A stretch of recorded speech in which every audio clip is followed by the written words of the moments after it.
Award. It's going to be presented by a class of 73 member from Henniker High School. Larry Bousquet is going to come up. And coming up with him is a fellow grad, Dave Moynihan, to receive the award. So David takes the stage here, Larry takes the mic here.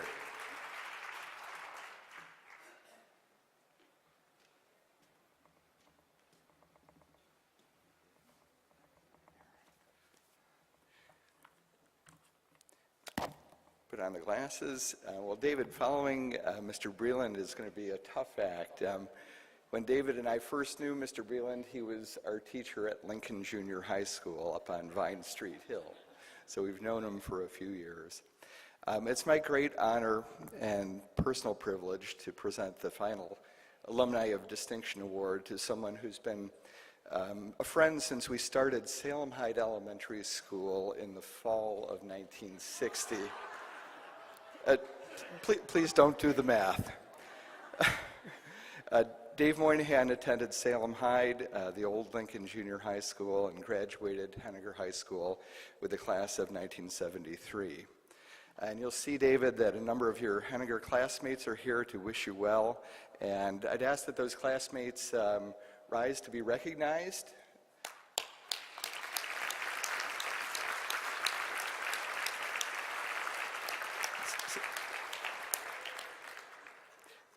I would be violating Jan's requirements of the limited 2 to 3 minute introduction if I went through the complete list of David's professional and personal accomplishments.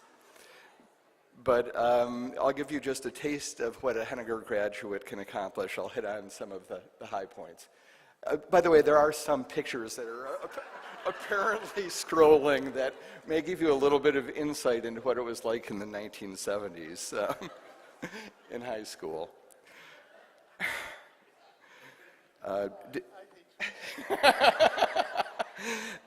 David is a 1977 graduate of Lemoyne. He's a certified public accountant and the partner in charge of the audit practice at Testone, Marshall & DeSenza, LLP, where he counts among his audit clients the city of Syracuse, Onondaga County, and the Syracuse City School District.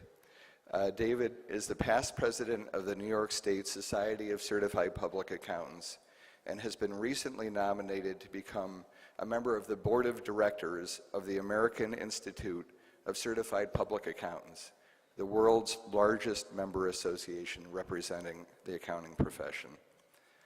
Though all of us who know David know that he wears his Irish heritage on his sleeve, and in high school dyed his hair green on St. Patrick's Day. Few know that Dave served as treasurer of the Spanish Action League during its difficult turnaround years. And I became very aware of that when hearing about that from the late Kathy Goldfarb-Findling from the Gifford Foundation. And David's work in that regard was tremendously important. Dave is a committed community volunteer, and he presently serves as the vice chair of the board of directors of the Community Foundation of Central New York. But as far as the school district goes, a particular note is the work that David has done with career opportunities in the accounting profession. A free program designed to offer minority youth the chance to learn about the accounting profession and to cultivate important business skills such as resume building and dressing for success. And you can see from the photos from the 1970s, none of us really dressed for success back in those days. The program had been run by the State Society in the metropolitan New York area successfully for many years. David attacked the challenge of bringing it to upstate and was successful, and that program has served many students from the Syracuse City School District and continues to serve them, being run as a program through Oswego State University. Having begun with David's leadership, the program continues, and David and his firm continue to play an active role in the success of that program. David, and you may hear a little bit more about this from him, has a special place in his heart for Franklin School, and his firm has supported Franklin Magnet for many years with school supplies and winter apparel for students. When David told his father that he wanted to attend Henniker rather than CBA or Grimes or Ludden, Mr. Moynihan told Dave that he would only allow it so long as David didn't screw up. Well, Mr. Moynihan, David certainly didn't screw up. The fact of the matter is that David has great pride in the fact that he is a product of the Syracuse City Schools, and it shows in what he has chosen to give back in time, in financial commitment, in dedication to his profession, to his community, and to the students who attend the same schools we attended. Having said all that, David, congratulations on your well-deserved recognition. But Mr. Spatafora still wants to talk to you.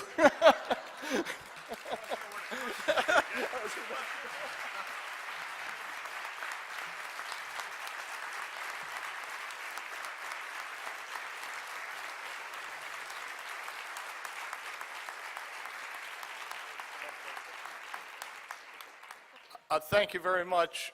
I know that some of my coworkers who are here are like, good Lord, they've given him a microphone, okay? and that should scare a lot of people. And honestly, to follow the other award winners is humbling. Whoever said that earlier was correct. And I thank goodness. Last night I was thinking of having people clap 3 times and go, woo, but I decided not to do it. And wow, did I feel relieved, okay, that I had taken that path. Very quickly, I'm going to mention a couple names. Larry, most of these names are going to mean something to you. Mrs. Miwa, Peter Gallagher, Ruth Stewart, Jeanette Pietrotoni, Dr. Dora Lee Dama. You say, who are those people? Those people all have one thing in common. They're all teachers, and they all had a huge impact on who I am today. They guided me. They changed me. And I'm sure many of them have left this earth, but today's my chance to thank them for shaping me. And I get very emotional. The older I get, my arch heritage, more emotional I get. So I apologize. You got to put up with it, okay? A couple of months ago, I was, and I haven't told my wife Sarah this story. I decided to save it, and thank you for coming, Sarah. But I was at a local establishment. I know it's a shock to some of you, okay, and I might have been a local establishment having an adult beverage.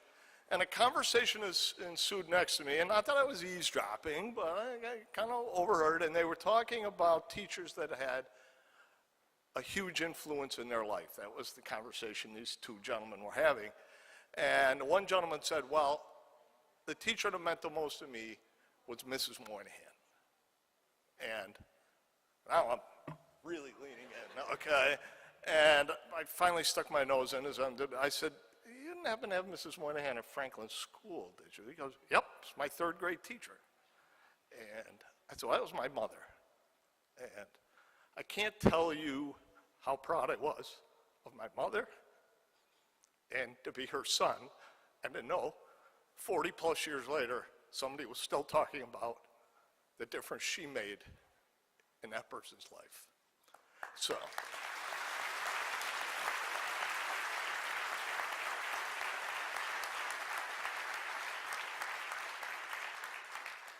Both of my parents were teachers. My dad taught at the college level. My mother taught at the elementary school level. And I've always considered teaching to be the greatest calling of all. Even though I'm a CPA, to me, being a teacher. So I salute all of you who are involved with educating young minds and shaping minds and being that difference, okay? Being Dr. Dora Lee Dama, okay? Being Mrs. Miwa, who taught me how to run an abacus. Wow, that was pretty cool. I'm still pretty good at it, by the way, okay? And some of us are blessed to be teachers and some are not, but we all have the opportunity to shape a mind, shape a life in every action that you take.